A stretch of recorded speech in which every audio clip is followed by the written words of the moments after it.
എലി ഏതാണ് മല ഏതാണെന്ന് അറിഞ്ഞുകൂടാത്ത കോൺഗ്രസ് നേതാക്കളുമായിട്ടാണ് കോൺഗ്രസ് ഓപ്പറേഷൻ സിന്ദൂറും പാർലമെൻറ്റിലുമൊക്കെയായി വലിയ വലിയ കാര്യങ്ങൾ ചർച്ചയ്ക്കായി കൊണ്ടുവന്നിരിക്കുന്നത്.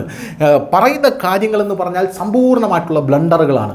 അതായത് ഈ ബ്ലണ്ടറുകൾ പറയുന്നത് ജനങ്ങൾ വിശ്വസിച്ചു കൊള്ളുമെന്നുള്ള ഒരു വലിയ ഓവർ കോൺഫിഡൻസ് ഈ കോൺഗ്രസ് എന്ന് പറയുന്ന സംഘടനയ്ക്കുണ്ട്. രാഹുൽ ഗാന്ധിയാണ് അതിൻ്റെ പ്രതിപക്ഷ നേതാവ്. സ്വാഭാവികമായിട്ടും മണ്ടനെന്ന് പറഞ്ഞാലും പോരാ, മരമണ്ടനാണ്. ഇങ്ങനെയുള്ള മണ്ടനായിട്ടുള്ള ഈ രാഹുൽ ഗാന്ധിക്ക് മണ്ടന്മാരായിട്ടുള്ള കുറേ എം മാരെ കിട്ടുകയുള്ളൂ എന്ന് നമുക്ക് കൃത്യമായി അറിയാം. കാരണം വാ തുറന്നാൽ മണ്ടത്തരമാണെങ്കിൽ പോലും രാജ്യവിരുദ്ധതയാണ് പറയുന്നത് എന്നും നമുക്കറിയാം. പക്ഷേ അതിൻ്റെ ഒരു ഗ്രാവിറ്റി ഈ മരമണ്ടന് മനസ്സിലാക്കാൻ സാധിക്കുന്നില്ല എന്നുള്ളതാണ്. എന്തായാലും ഈ മരമണ്ടൻ്റെ എം പി ആയിട്ടുള്ള വേറൊരു തിരുമണ്ടൻ ഇപ്പോൾ പാർലമെൻറ്റിൽ പറഞ്ഞിരിക്കുന്ന ഒരു കാര്യം വളരെയധികം ചിരി പാർലമെൻറ്റിൽ പടർത്തിയിരിക്കുകയാണ്. ഓപ്പറേഷൻ സിന്ദൂറിനെ കുറിച്ചുള്ള ചർച്ച പാർലമെൻറ്റിൽ നടക്കുകയാണ്. ഈ ചർച്ചയിൽ ഹരിയാനയിൽ നിന്നുള്ള കോൺഗ്രസ് എം പി ആയിട്ടുള്ള ദീപേന്ദ്ര സിംഗ് ഹൂഡ സംസാരിക്കുകയാണ്. ദീപേന്ദ്ര സിംഗ് ഹൂഡ എന്ന് പറയുമ്പോൾ ഇയാൾ വെറും ഒരു എം പി അല്ല, 4 or 5 തവണ അവിടെ നിന്നും എം പി ആയിട്ടുള്ള ഒരു വ്യക്തിയാണെന്ന് നമ്മൾ മനസ്സിലാക്കണം. ഇയാൾ ഇന്ത്യയിലും വിദേശത്തും ബിടെക്കും MBAയും LLBയും ഒക്കെ പഠിച്ചൊരു ബിരുദനാണ് എന്നുള്ളതും വേറൊരു ഇമ്പോർട്ടൻ്റ് ആയിട്ടുള്ളൊരു കാര്യമാണ്. ഇയാൾ പറയുന്നത് ഡൊണാൾഡ് ട്രംപിനെ കുറിച്ചാണ്.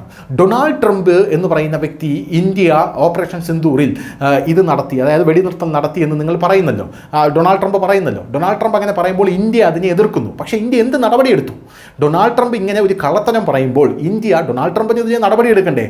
അതുകൊണ്ട് ഉടനെ തന്നെ ഇന്ത്യ അടിയന്തരമായി ചെയ്യേണ്ടത് നമ്മുടെ നാട്ടിലെ മെക്ഡൊണാൾഡ്സ് എല്ലാം അടച്ചുപൂട്ടുക എന്നുള്ളതാണ്. ഈ മെക്ഡൊണാൾഡ് എന്ന് പറഞ്ഞാൽ ഡൊണാൾഡ് ട്രംപിൻ്റെ യാതൊരുവിധ ഡൊണാൾഡ് ട്രംപുമായിട്ട് ഒരു ബന്ധവും ഇല്ല എന്ന് ഈ തിരുമണ്ടനോട് ആരെങ്കിലും ഒന്ന് പറഞ്ഞു കൊടുക്കണേ എന്ന രീതിയിലായിരുന്നു ദയനീയമായി അവിടെയുള്ള ഭരണപക്ഷം ഇയാളെ നോക്കിക്കൊണ്ടിരുന്നത്. ഇങ്ങനെയുള്ള മണ്ടന്മാരുമൊക്കെ ആയിട്ട് എന്ത് ചർച്ചയാണ് നടത്താൻ സാധിക്കുക? ഡൊണാൾഡ് ട്രംപ് ഇന്ത്യയെ അപകീർത്തിപ്പെടുത്തിയതിന് നമ്മുടെ രാജ്യത്തുള്ള മെക്ഡൊണാൾഡ്സ് അടച്ചുപൂട്ടണം എന്നാണ് ഈ മണ്ടന്മാരെല്ലാം കൂടെ ചേർന്ന് പറയുന്നത്, വിശ്വസിക്കുന്നത്. ഇയാളൊക്കെ എങ്ങനെയാണ് MP ആയത് എന്നുള്ളതിനെക്കുറിച്ച് വിശദമായിട്ടൊരു അന്വേഷണം നടത്തേണ്ടത് വളരെയധികം അത്യന്താപേക്ഷിതമാണെന്നാണ് തോന്നുന്നത്. News desk, news Malayalam.